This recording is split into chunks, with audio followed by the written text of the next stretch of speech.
Bonsoir à tous et bienvenue dans cette principale édition d'information que nous ouvrons avec ces travaux techniques à Libreville entre l'Initiative nationale pour le développement humain du Maroc et la stratégie d'investissement humain du Gabon.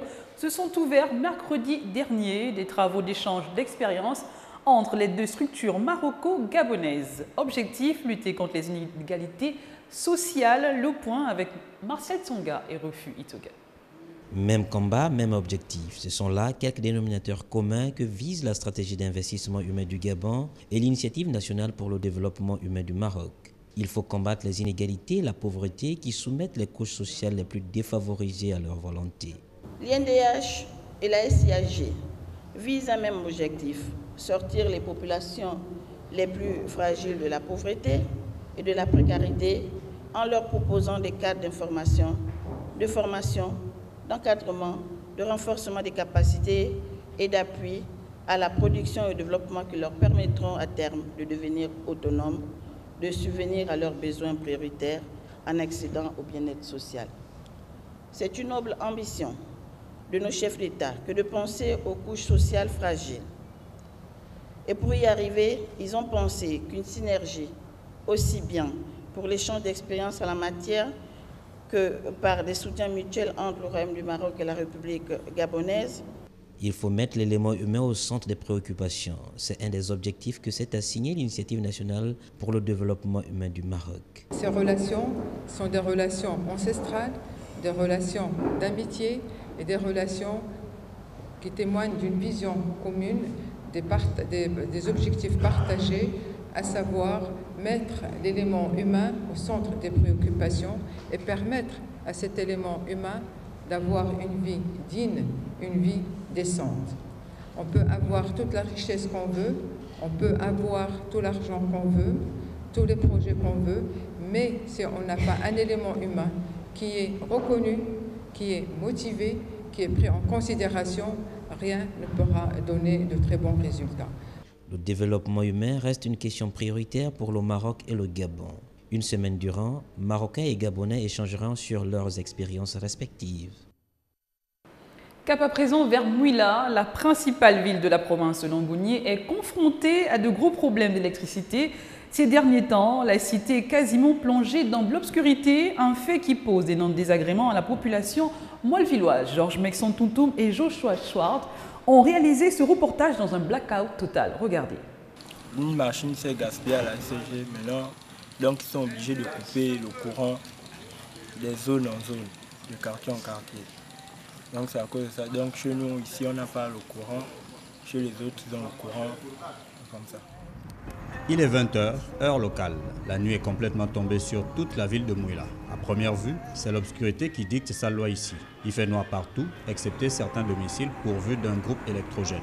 Depuis plusieurs jours, les installations de la Société d'énergie et d'eau du Gabon font des caprices. Regardez toute cette ville. Voilà, nous sortons dans la zone du carrefour militaire. Voilà, un carrefour comme celui, carrefour militaire, n'est pas éclairé. Il y a des petits groupes électrogènes de partout, chez les Maliens, et c'est pas bon. Sauf le camp militaire qui est éclairé. Mais le carrefour n'est pas éclairé. Si, déjà, voilà, on rentre dans la zone de Bavanga, en allant sur la route nationale, ce n'est pas éclairé, il n'y a même pas de lampadaire. Je vous en prie, nous avions besoin de concurrents, la SEG. Les délestages durent 2 jours par quartier, nous ont confié certains habitants. Une situation qui exacerbe. On peut faire 2 jours dans le noir, sans même être averti d'avance. On nous coupe le courant comme ça, comme c'était un jeu, on comprend que la SCG ne nous informe rien du tout. Cette obscurité pourrait générer des grognes. Au sein de la population, on parle de l'organisation d'une marche de protestation dans les prochains jours.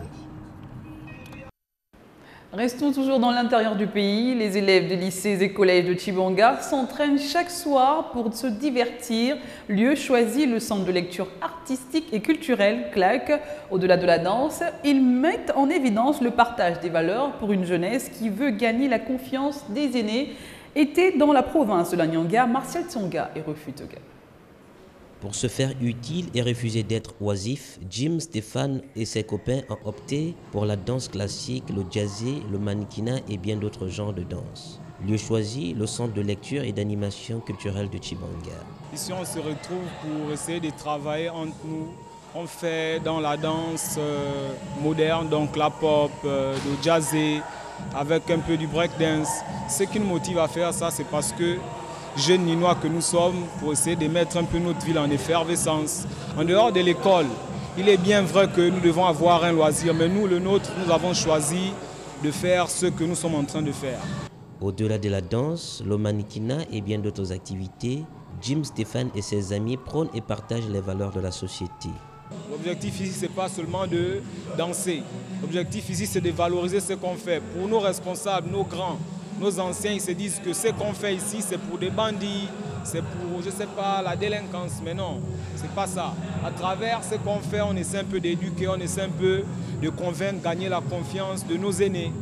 Dans ce qu'on fait ici, ce n'est pas de la blague, ce n'est pas pour dire qu'on vient pour distraire ou qu'on n'a rien à faire, non, ce n'est pas ça. Jim Stéphane et ses amis ont trouvé un moyen de se divertir après leurs cours dans les lycées et collèges. Ces retrouvailles leur permettent de partager les valeurs. Lesquelles valeurs? De responsabilité, de partage et de solidarité. Toujours à Tchibanga, avec l'amicale des épouses des ministres, conduite par le docteur Hélène Onaondo, ont remis 350 kits d'accouchement au centre hospitalier de Tchibanga. Un acte de solidarité pour ces épouses et mères qui viennent en aide à leurs sœurs et filles de l'Anyanga. Reportage de nos envoyés spéciaux, Martial Tsonga et Refu Itsoga.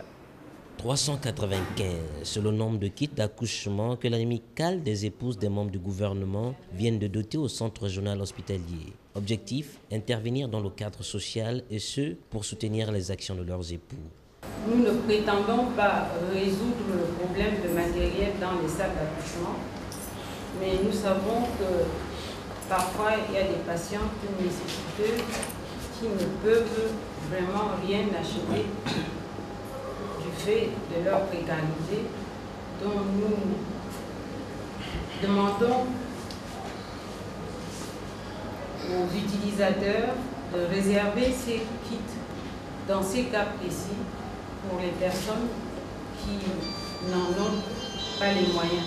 Ici, une visite guidée s'impose. Les personnes internées, quelques-unes surprises, reçoivent les étrangers qui, de passage, viennent les soutenir. Votre association s'inscrit dans le registre du partenariat entre les services de santé et toutes les bonnes volontés qui œuvrent inlassablement dans la résolution des problèmes de santé publique, car la santé doit être perçue comme un enjeu national et non plus seulement relégué aux seuls professionnels de cet important secteur d'activité. En remettant symboliquement les kits au gouverneur de la province de l'Anyanga, Hélène Onaondo, présidente de l'amicale des épouses des membres du gouvernement, a demandé au personnel soignant d'utiliser ces kits à bon escient. Voilà, c'était là l'essentiel de l'actualité de ce vendredi. Merci d'avoir regardé ce journal. L'actualité se poursuit sur www.gabonews.com. Je vous souhaite non seulement un très bon week-end, mais une très belle fête des mères à tous. Allez, à très bientôt.